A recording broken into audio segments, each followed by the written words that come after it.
Oh, good morning, Jayson. How are you? Good. How are you, Wanda? Oh, I'm well. I'm so excited to speak to you and to your co-writer Sarah Anders and to the lead actress Phoenix Rose about this new film that you all just finished. And yeah, we're like, oh my goodness, just really looking forward to seeing it, out and about in the various festivals and because it tells a really unique story. So maybe you could, you know, while we wait for the other members of your team, part of your team to join us, maybe you could tell us a little bit about this work and what its name is. Yeah. So the project is called T.H.O.T. It's an acronym for that hoe over there, and it's one of those films that it's like it kind of takes you one way and then goes another way and then ends up somewhere completely different. So we just wanted to kind of play around with the title and do something really interesting and new. Yeah. Yeah, that acronym is like, whoa, really? That's what it stands for?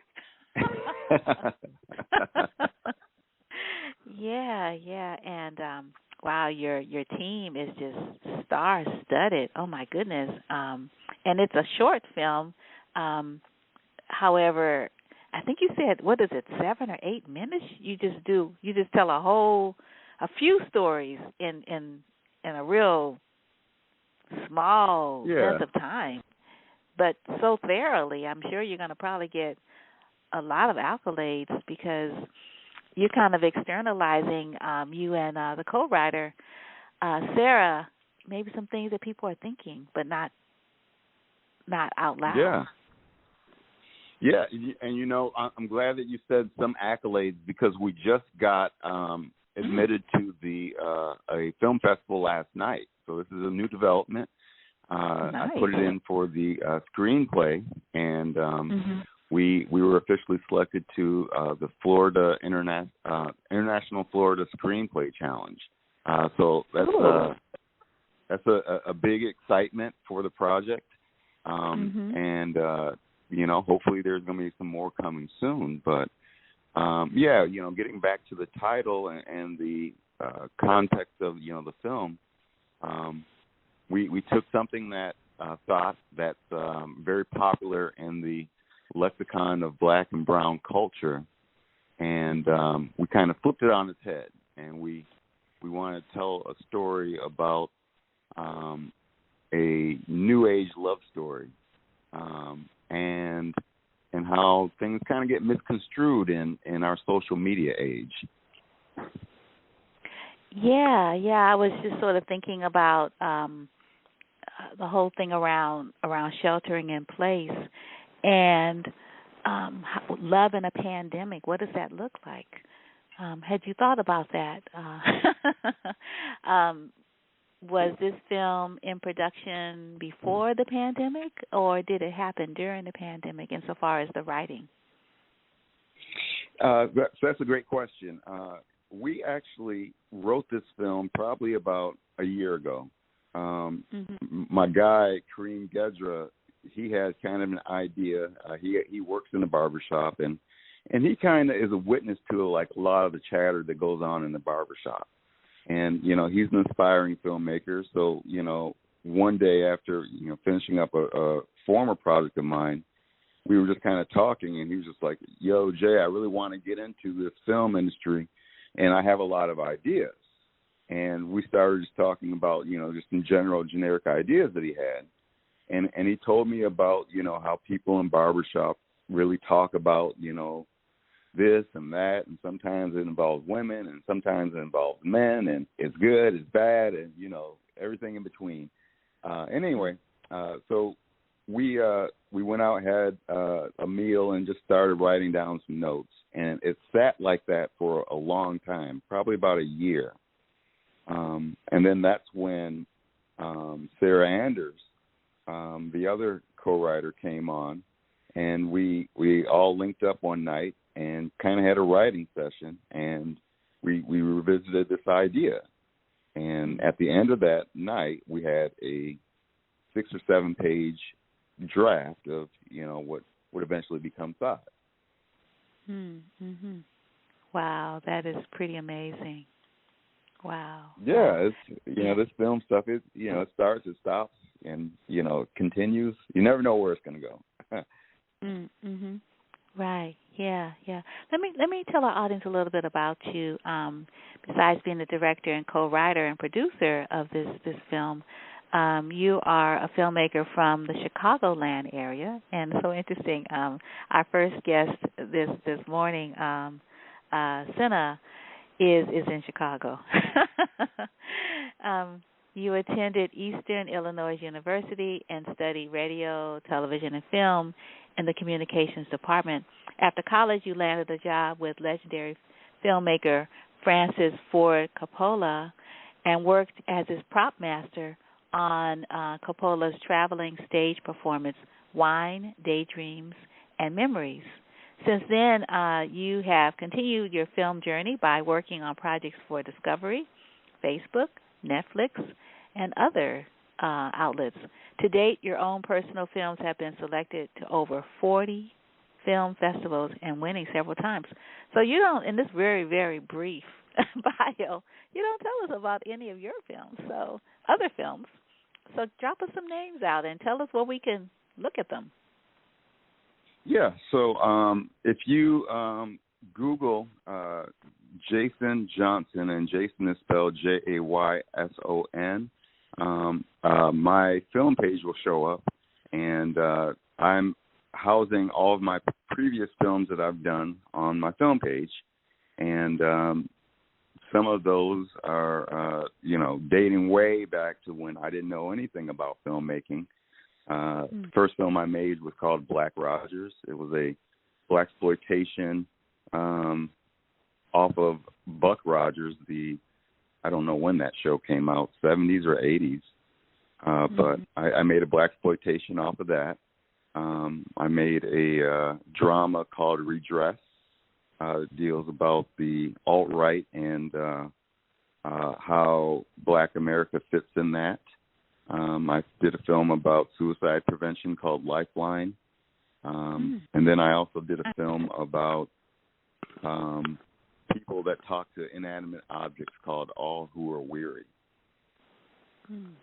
Wow. So I've done quite a few projects. Yeah. I didn't find what you were telling me, but at the IMDb, I saw your Black Rogers. But I also see you in Sorry to Bother You and Blind Spotting. Yeah. Yeah. What'd you do there? I know those two films. Oh, okay. So on Sorry to Bother You, I worked in the camera department, and I was, I guess my official title was camera assistant, but I held the monitor so that Boots Riley, the director, could have his own little video screen to see what was going on camera. I also helped the camera department whenever they needed to switch lenses. Then I was the person that did that. So, I was really blessed to work directly with Boots Riley, who I think is an amazing director and, overall just a fantastic guy. And then on Blind Spotting, I also work in location management. So, I helped to secure some locations for Blind Spotting, and we retrieved a lot of the video sequences in the opening of the film. I was behind that. So that's really a good feeling when you could see your work kind of come to fruition on a film project. Yeah, I found your long page. Wow, you have a significant resume. Oh my goodness! Wow. Yeah. I see why your friends would want to team up with you on a project. And one of your team members has just joined us. Good morning. How are you? Hi, I'm good. How are you guys doing? We're Great. well. We're well. Thank you for having us. Yeah. Tell me. I don't know your number by heart or your voice, so tell us who's joining Oh us. yeah, no worries. I'm Sara Anders. I've worked with Jayson twice before. I worked with Jayson on his film Redress, and I was the costumer on that. And then we got together on T.H.O.T. Him, Kareem, and I over some tacos and a few beers created the T.H.O.T script. Right, yeah. And Sara, you're from, I'm going to read a little bit of your bio. You are a filmmaker from Oregon who now resides in San Francisco, the San Francisco Bay Area. And again, you mentioned that you started as a wardrobe stylist, and that's a really important role in film because, we really notice how people look and what they're wearing. It sort of like makes the character, right? Yeah, and it helps people also identify with the character as well, which is really important. Mm-hmm. Or not. Sometimes there are characters that we can't identify with. Which is also equally important. Right. Yeah, so on our recent film T.H.O.T, I was able to, like I said, write with Jayson and Kareem, which was great because this is the first time that I've actually been able to write something and, see it come to fruition. So I'm very grateful for that. And also, I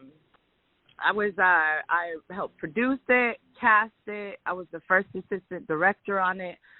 So I had a lot of roles on it, but it was great. It turned out well. I think we got all the right people, to be a part of it. And it really was like a community effort where all of us, we all put our time, effort, and energy into this project. Mm-hmm. Yeah, so talk a little bit about your team besides the two of you and the other writer. Talk about some of the other members of your team besides, hopefully Phoenix will be able to join us, Phoenix Rose, who is the lead actress, and that's an important role. I know you're not giving away any secrets because it's a short, and we want people to not miss the punchline, so to speak. So we can't tell you everything. But we could talk a little bit around it, around the topic of, barbershops and stories and, that male bonding space.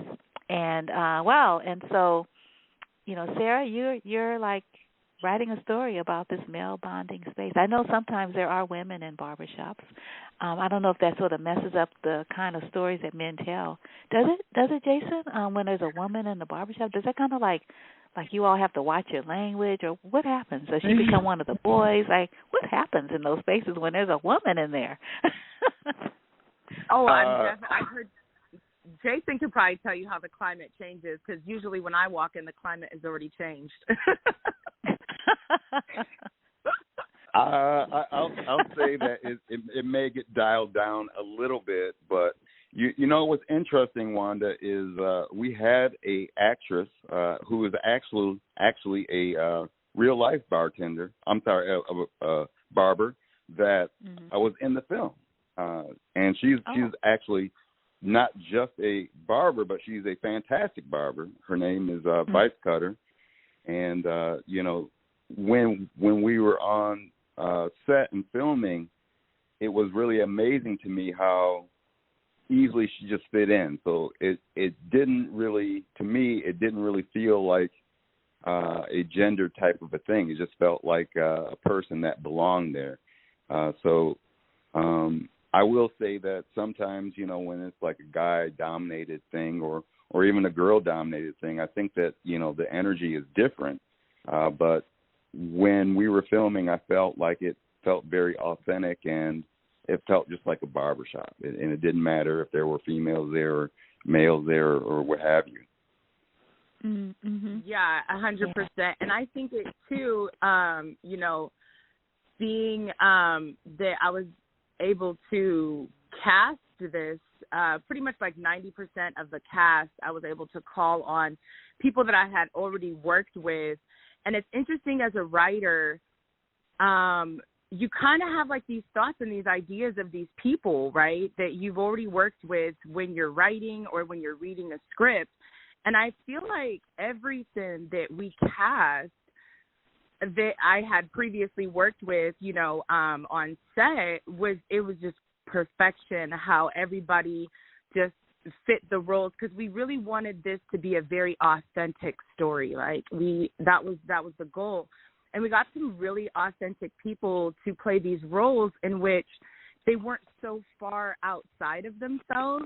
So they were able to get into the character, which was great, but they were also able to bring some of their own skills to the table, you know, which was also really, really great. We had Quinea. She was another one of our co-stars, Quinea Love Jones.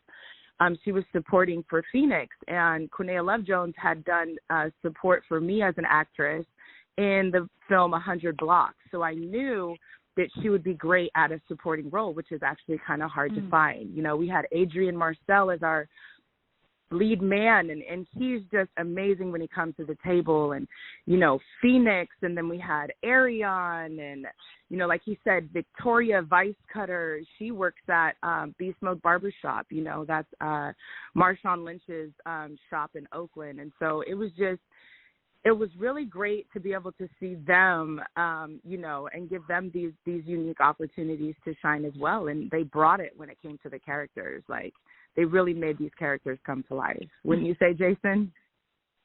I definitely say so. You know, I was very happy with the cast and just the team in general. So, you know, whenever I look at any type of film, it's always it takes a community to do it. So, you know, I'm always happy to be a part of that community and just that process in general. So, yeah, just very happy.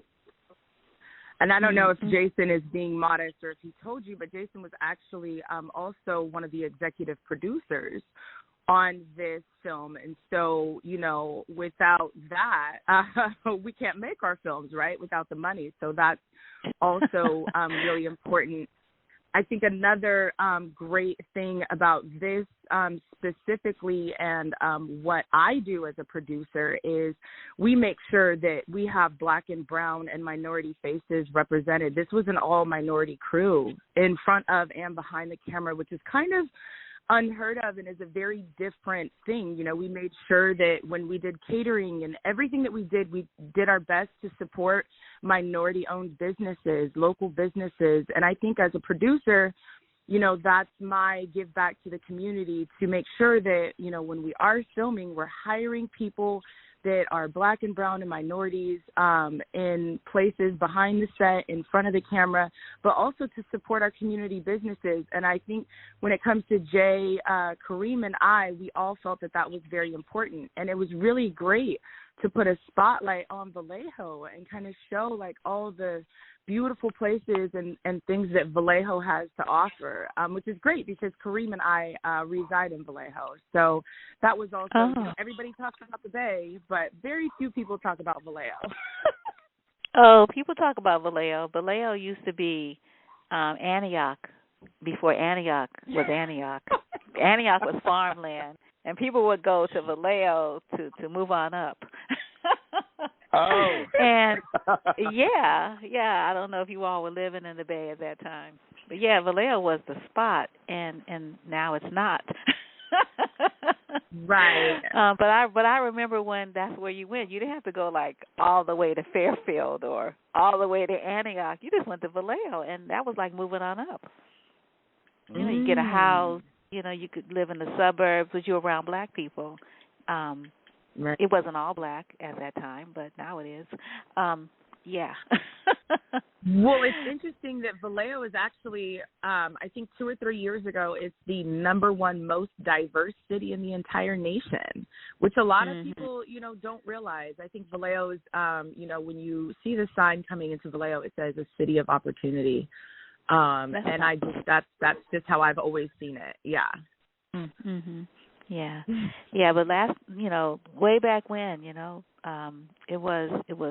the city of opportunity, but it was also a city of, where people of African descent were doing very well, and and sort of moving away from some of the more dense kind of discrimination and problems that happen when it's a dense population of black folks, and around opportunity, around police use of excessive force, all those things, profiling, all that stuff, yeah.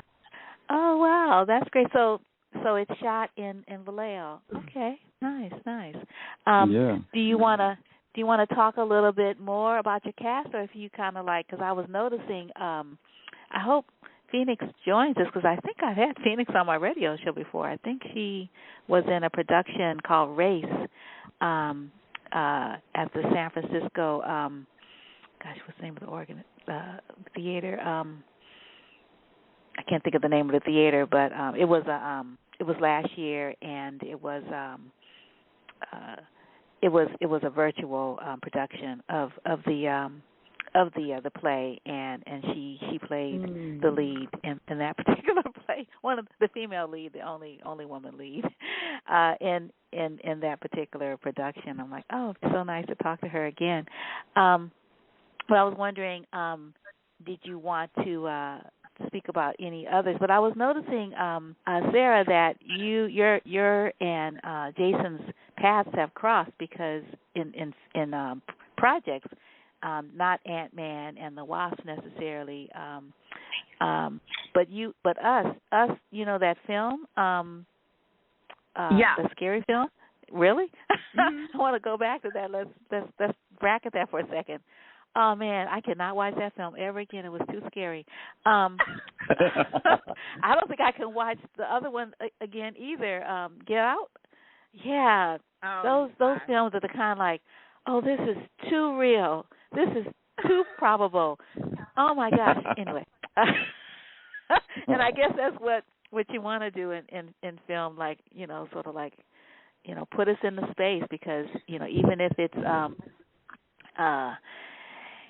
sci-fi, or if it's horror, or if it's narrative, if you can make a person believe it to the point where they can't see it again, you've done it. But you also, I see, Sorry to Bother You. I saw 100 Blocks. That's awesome. It's an awesome film. Oh, did you? So amazing. You saw me on screen then? Yeah, I did. I acted in 100 Blocks. I know I know that's what I'm reading. That was a great film. Yeah, Thank it was you. awesome.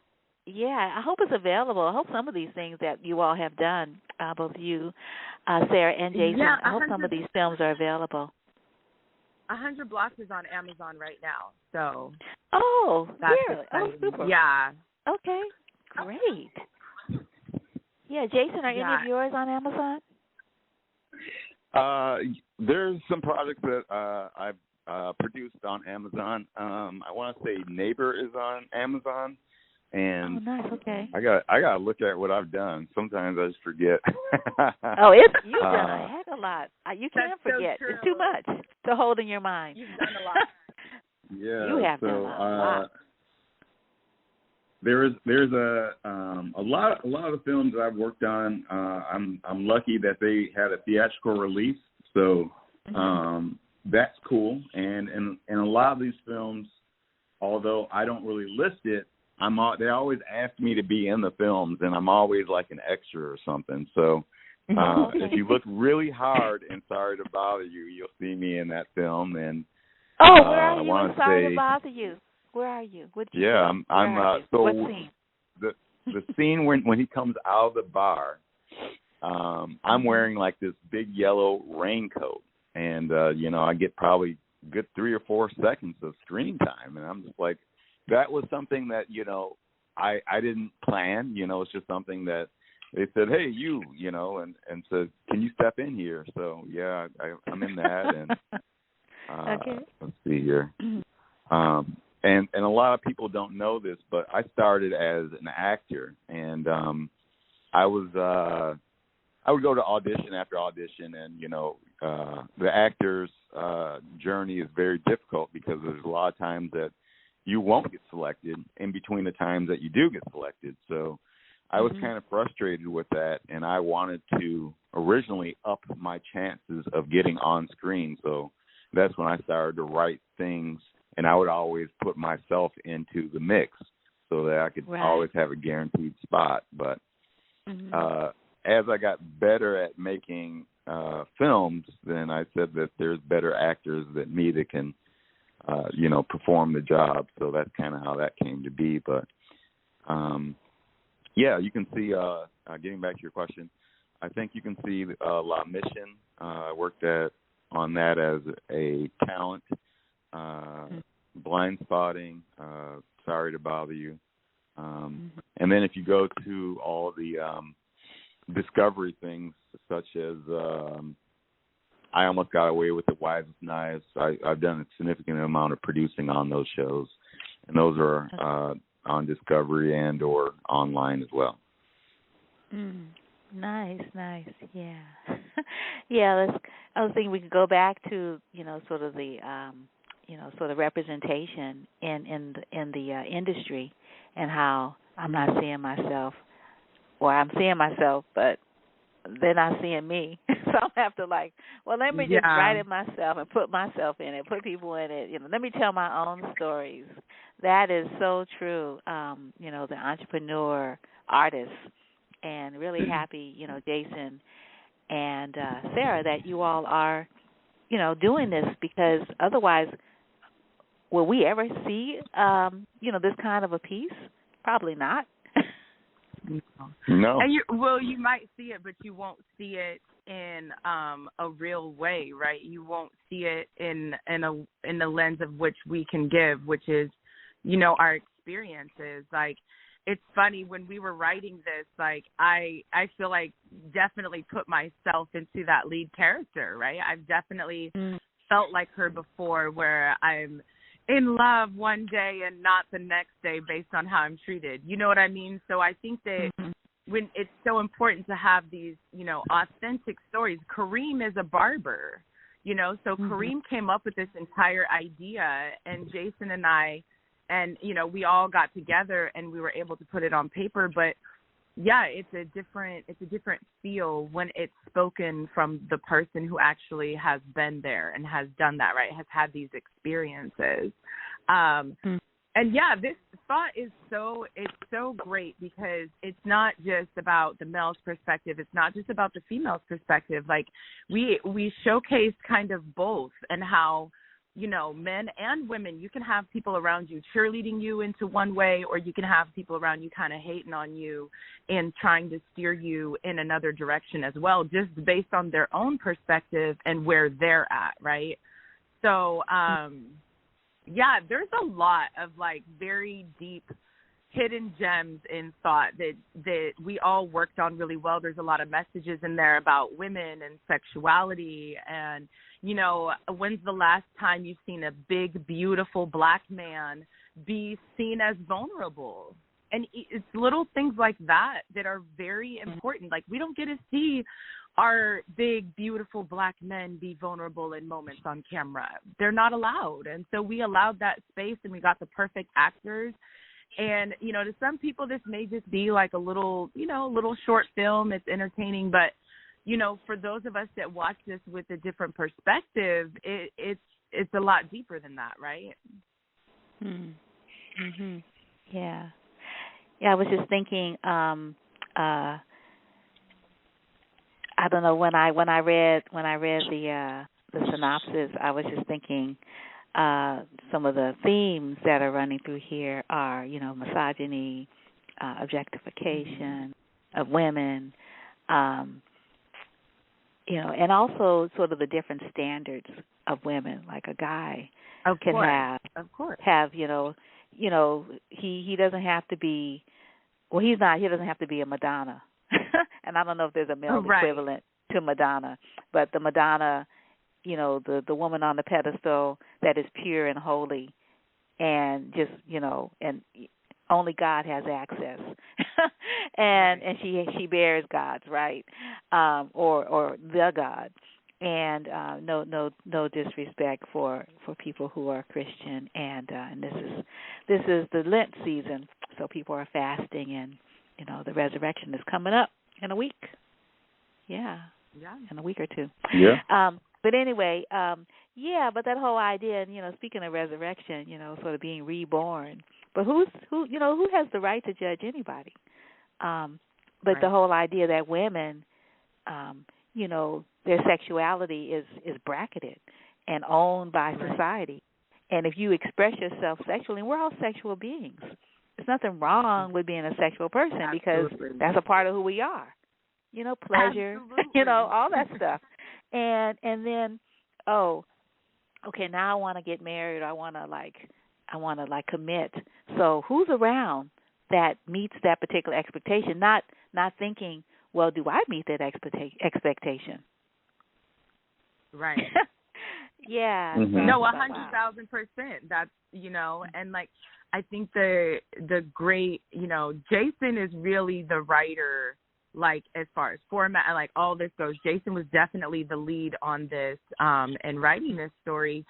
And at first, when it started off as Kareem's idea, it was a very it was a story based on a man about a man, and it evolved into a story about a woman. And I think the most important thing too is just the duality of these characters, and to understand that each of us, we're not just one thing, right? We may have all of these other, we may have a little angel in us, we may have a little thought in us, we may have a little bit of this, a little bit of that in us, and it's not just, one story to be told. And we could be making judgments and assumptions on people based on one tiny bit of information, which does not represent them as a whole. Yeah, I agree. I think that it's important to know that thought is not extended to either race. It could be both. But when you think about it, you should really remove that term just in general, just because of what we've been talking about as far as sexuality, and just we are all sexual beings, and pleasure feels good. That's why we would want to participate in it. But I would love to have the viewers know that thought is not a derogatory term directed towards women. It also involves men as well. Yeah, but nobody thinks man when you say that. Right. I mean, not at all. They should. And not at all. And this is so like a male-centered conversation. We're in a barbershop, and that is what is said, about women who you don't take home to meet mama and dad, if you have a dad, or, sister. It's like, she is not a model. She is not a paragon. Yeah. Well, you'll definitely have to see. You'll have to see it and watch it all take place. I feel like it's you'll have to see it and watch it all take place, and you'll be like, oh yeah, that's what they were talking about. But it's interesting that what do you call it? The title of this, it was definitely, we kind of went back and forth on different things, and it landed there to catch your attention, and this is also, in our culture, this is a word that is used, and it's mostly used for women. It can also be used for men as well in spaces probably where women are talking about men. But it's like, it's not just the barbershop. We have the barbershop. We have a Black-owned restaurant. We have houses. So it's kind of like it shows both perspectives on this thing, which is interesting. And it's just both perspectives for this one story, right? Because, obviously with any other story, it would be completely varied. Yeah. And I was just thinking, sort of having an acronym, instead of saying, that hole over there. Right. You say thought, and so thought, I'm thinking T.H.O.T, right? And also, T.H.O.T. So you think thought, like think about this. Thought, there's nothing wrong with thought. Thought is a good thing. And I think that's what's happening in the minds of, the protagonists, the male protagonist and the surprise protagonist and the other protagonists, because there are a few, characters, that people are going to remember, and what they do.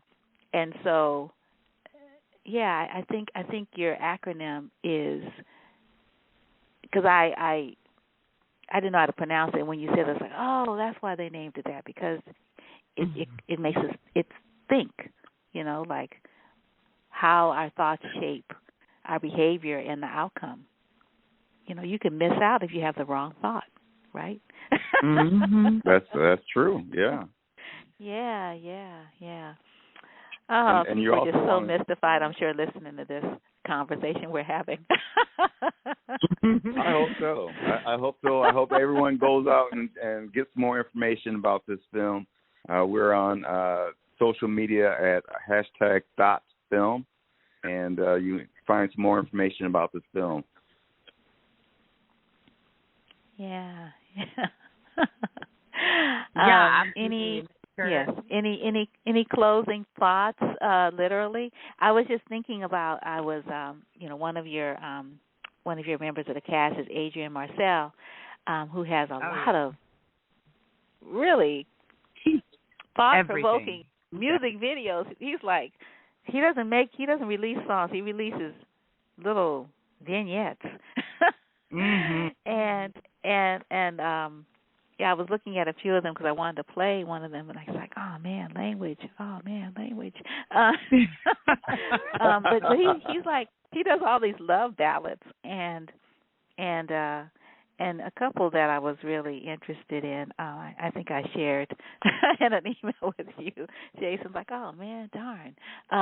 The one you shared, and then some that I was listening to, and I'm like, oh, I can't play that one. But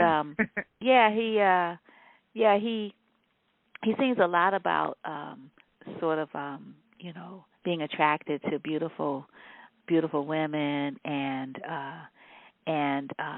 trying really hard to see the woman and as she really is, not necessarily as a thing to be conquered, but she's running. I think that's the name of that one. And then another one about how he got famous and everybody's showing up. Sort of reminds me of the Tupac Shakur story. All these folks want to know you when you have money, and then when you don't, when it's gone, it's like they are gone.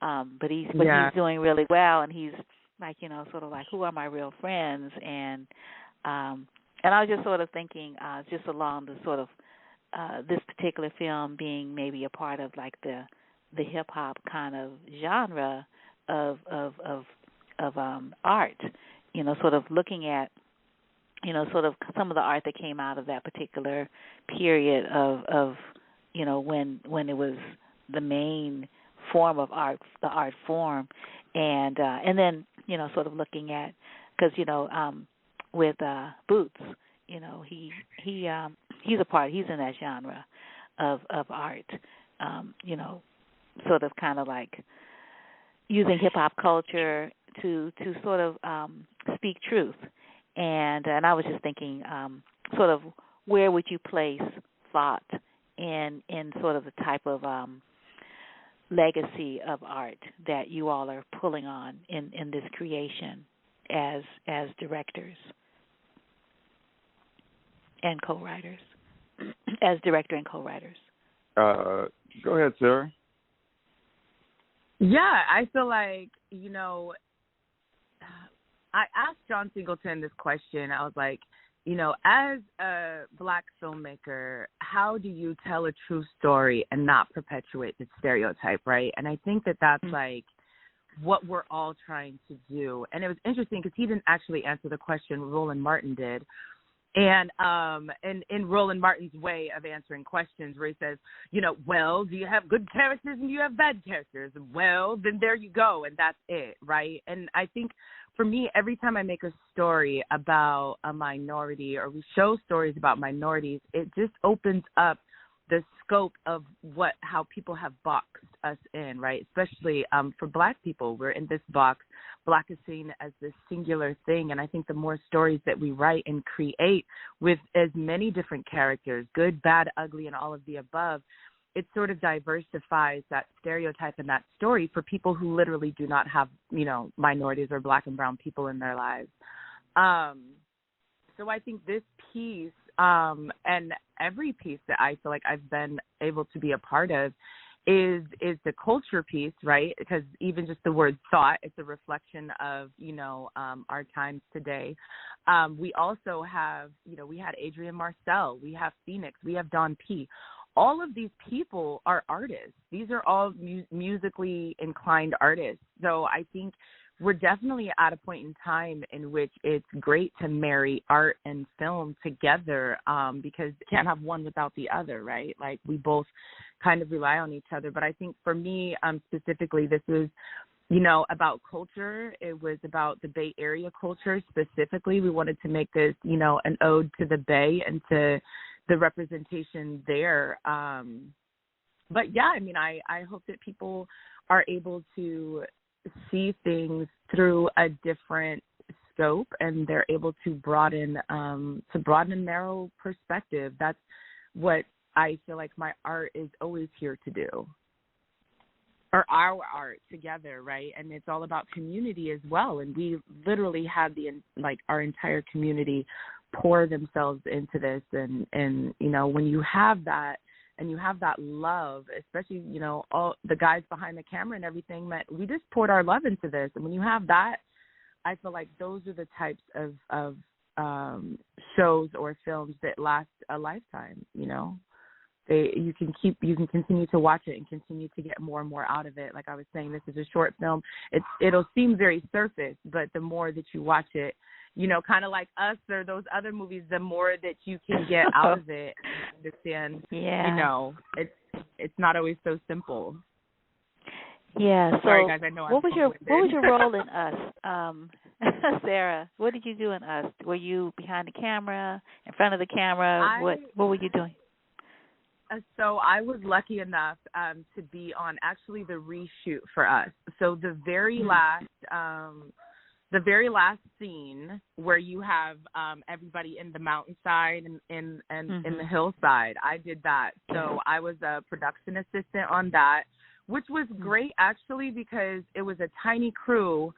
It was probably like 100 extras, but in the director's department, it was a tiny crew. So I was asked Jordan Peele, and he was amazing. Like, at the start of our day, he was like, he spoke to the extras, which we didn't have any principal actors. And he was like, hey, guys, this is going to be this and this is going to be that. And I just thank you for coming and everything like that. So, yeah, I was a production assistant, which on the totem pole is like at the very bottom of the totem pole. But I didn't care. Like, for me, to be on the set, I was invited to the premiere. So I got to go to the premiere in LA at the, at Universal Studios at the theater. And so I got to watch, I got to do that. And it was an amazing experience, just to be in that energy is really great. To see how the great directors do things and how they treat people and kind of, the different ways that they want that filmed, because that was actual film. He didn't want to do a drone. He did actually, like, they were in a helicopter filming that scene. So it's interesting how that one scene literally took us like 3 days to film. For me, really? being a part, right? That one, and it was, I couldn't even imagine how expensive it was just to film that one scene, but That's what I hear. Film is expensive. Oh my God! It is. Yeah. I can definitely speak to that. Yeah, Jayson knows firsthand, and we had so many people volunteering their services and really working with us on this project, and still, it's expensive. So you all are using film as well.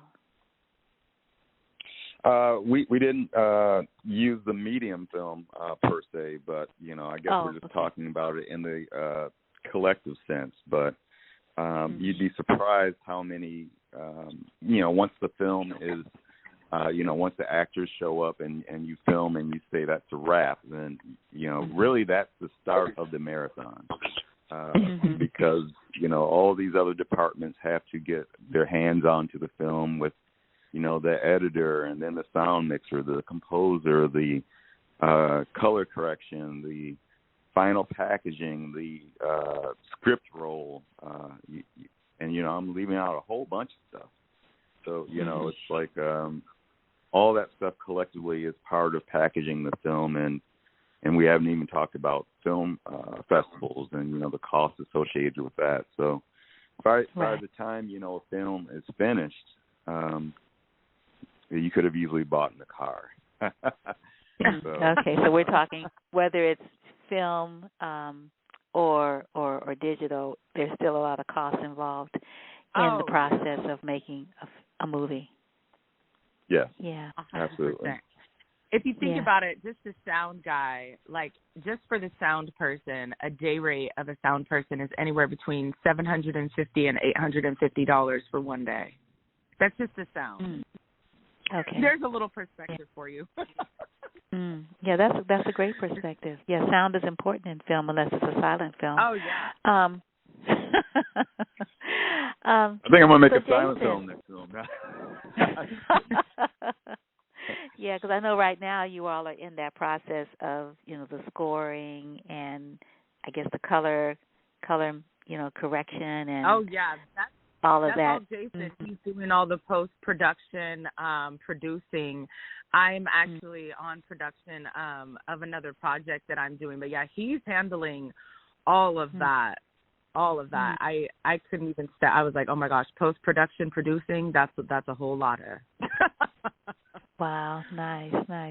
Wow, well, good luck, Jayson, and good luck to both of you all on the script entry. Let us know if I don't know, how does it work? Do you get selected? And then, what happens after this? So we're gonna go for a festival run. I've applied to a couple of grants, which I hope to get something, so that you can kind of offset some of the costs. But presently, I've entered the script and the poster. I think we did a fantastic poster, also shot by Kareem Gedra. But we're entered into 34 contests for that, and so the first one came on yesterday. So far we're 1 for 1. I hope that continues. But so film festival route, and then hopefully we find a buyer at the end of the whole journey, and we can recoup some of the funds back and put that into the next project. Right. Yeah. Okay. So, did we cover everything? Did you share as much as you wanted to share of the synopsis? And how people can stay abreast of what's going on and who's in it, and we have. I think so. We do a recap. Sure. Sorry, Jayson, go ahead. Go ahead. No, I was just saying, our star would be Phoenix Rose and Adrian Marcel, and we also have Arian Johnson in there. We have Miss Quinea Love Jones. All these people can be found on Instagram. Go follow them. Don P., who has also done a ton in the music industry. He rocked with us on that. Vice Cutter, like we were talking about, she's on Instagram as well. You can follow Jayson on Instagram. Jay, what's your Insta? I think it's Jay. His Insta, I think, is Strike 5 Films. My Insta is I am Sara Speaks. And just use the hashtag #ThoughtFilm, and follow this journey. It's definitely been a fun one so far. Yeah. Could I read your little brief story structure? Is that okay? Sure. Yeah. Okay. Thought. is the story of a young man named Kev who is excited to go on a date with Stacy until he hears rumors about her dating past, which force him to make a decision. Is Stacy a thought, that hole over there? This film allows us to explore duality, double standards, and the difficulties of dating in the Black, Indigenous, people of color culture. Yeah. Yeah. Cool. Well, congratulations. It was so wonderful talking to you both. And, we definitely have to have you on again when the film is out and people can go see it, and you can tell us about all of these irons in the fire that you have actually made a pot from. Yeah. And it's full of money and gold, right? 'Cause that's what we want pots to be full of.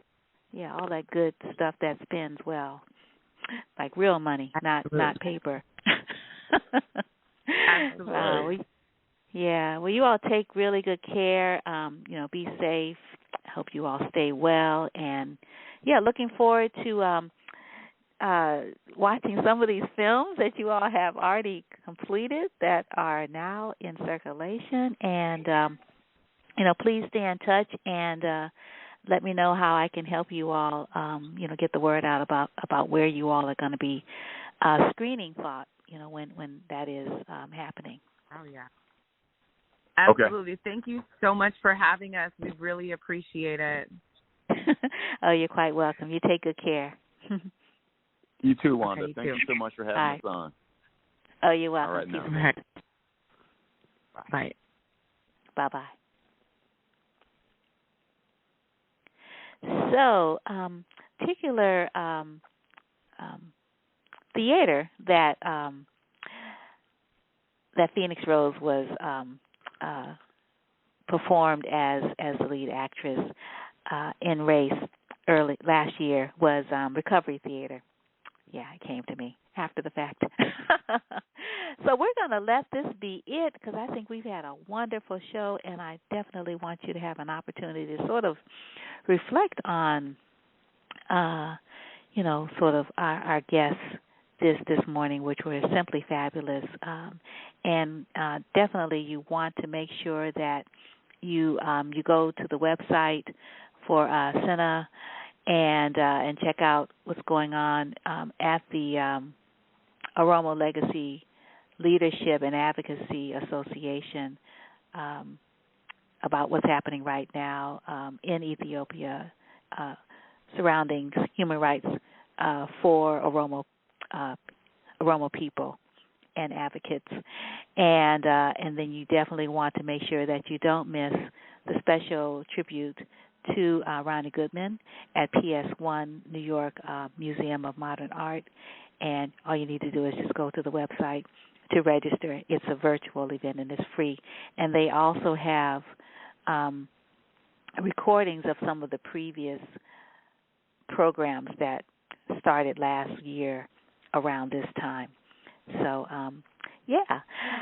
we might be having a rebroadcast of this same program on Friday. I'm not sure. I'm getting ready to go on a week's vacation.